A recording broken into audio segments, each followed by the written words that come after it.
بسم الله الرحمن الرحیم. السلام علیکم ملګرو. په یو نوې ویډیو کې زه تاسو سره حاضر یم.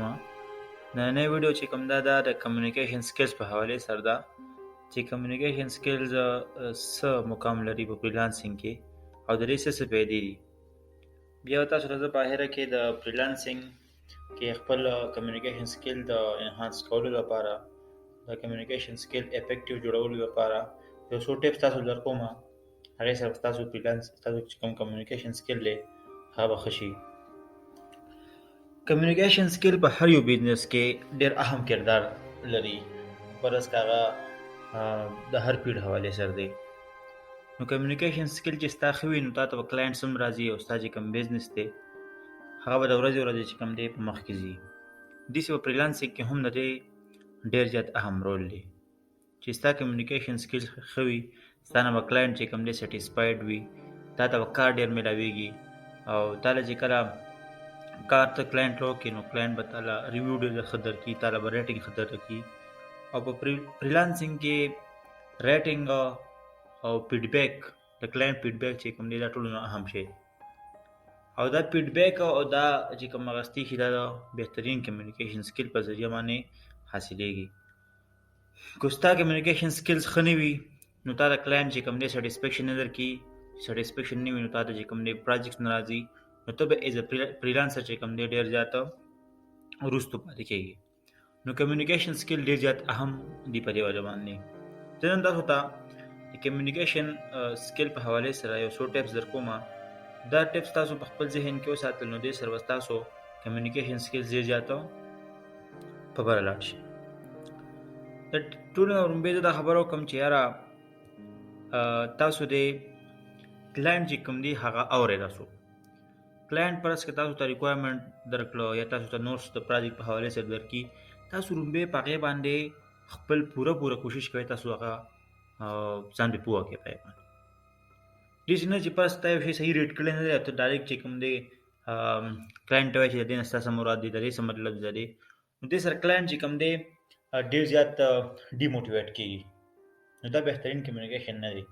بهترین کمیونیکیشن دا دی چې تر کلاینټ خبره واوري تر هغه ریکوایرمنټ سټډي کا دا غي وروسته بیا خپل چې کوم دی ریسپانس ورکړي. نو پرس کته خپل کمیونیکیشن خکول غواړي به تعالی په کار دي چې ته دی کلاینټ واوري هر قسمه کلاینټ وغه ته هر قسم پروجیکټ کی ته هغه اوره دا ورېدو وروسته بیا هغه ته ریسپانس ورکړي. دین علاوه چې کوم دی خپل باډي لینګویج یا چې ستا کوم پرس کته وسره میټینګ کې ویډیو کال باندې خبرې کې یا سره چې کوم دی هڅه چیټ کې نو ستا چیټ ته پروفیشنل چیټینګ ستا باډي لینګویج په میټینګ کې یا ستا چې فیس ټو فیس یا وسر میټینګ وي نو پای کې ستا باډي لینګویج پروفیشنل پکار دی. د باډي لینګویج سره انسان چې کوم دی ډیر زیات ښه افیکټ ورزي په کلاینټ باندې. دوی څنګه چې پرس کته هغه سره میټینګ کې دلته ځان په بیوشي کې مصروف په بل شي کې مصروف دا بهترین کمیونیکیشن سکل نه دی. بهترین کمیونیکیشن سکل او بهترین باډي لینګویج چې کوم دی د دواړو یو بل سره ډایرکټلی پروپورشنل چې ستا باډي لینګویج خو ستا باډي لینګویج افیکټیو نو ستا کمیونیکیشن سکل باندې دا ښه اثر پرېږدي. دین علاوه چې کوم دی پرس کته کلاینټ میسج کې یا د ریکوایرمنټ په حواله سره یا خپل چې کوم ستا پروجیکټ کې ته کوم انګلیش استعمال یا چې کوم لینګویج استعمال دا لازمي دی چې ستا د پکار د چې ستا سپیلینګ او ستا ګرامر چې کوم دی دا سوي صحیح وي چې ستا سپیلینګ او ستا ګرامر ټیک وي نو دې سره هم کلاینټ باندې یو خو اثر چې کوم دی پریوسی هغه چې کوم دی ستانه متاثر کیږي نو ستا به بهترین کمیونیکیشن سکل. بل خبره کوم چې ډیر زیات فریلانسر مالي دي هغوی خبر ډیر زیات پوکدو باندې کی کوبرس کوم میسج لیکي یا چې کوم دی یا صدقه کی غړي زیات پوکدو باندې نو دا نه پکار. keep and short and specific خبره کول او شارټ خبره کول ټیک شو. د سينه چې ته مطلب غړ میسجونه لیکي غړ خبره کې نو د خاصر نه پرې باسي نو کو پرس کته خبره کې نو هغه څه کوا شارټ کوا هو سپیسیفیک کوا نو دا وستا کمیونیکیشن سکل دې سره مخکېږي. دین علاوه چې کوم دی ته کوشش کوو چې هغه ته په خانداس کې لیکل کې چې کلاینټ ستا په حساب پويږي او کلاینټ چې کوم دی تعالی په ټیم باندې بیا ریسپانس دري.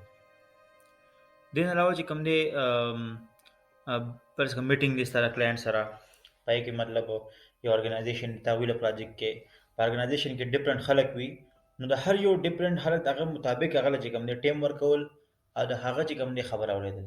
دا نه چې پرس که زما پروجیکټ منیجر سره دی زما منیجر سرکاري زما فینانشل منیجر سره دی فینانشل سره نه، زه به هر یو سره چې کوم دی دا هغه مطابق هغه اکویلیټي ورکوم او هغه سره به خبرې کوم.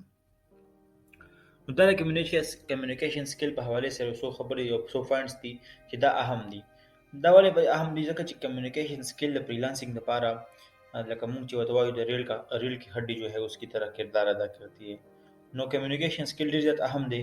تاسو غواړئ چې زری بهترین فریلانسر جوړ شئ او زماره کمیونیکیشن سکلز دې کوم دی افیکټیو شون، تاسو په دې سو ټیپس باندې کوم دی عمل وکړئ تاسو لپاره بهترین وي.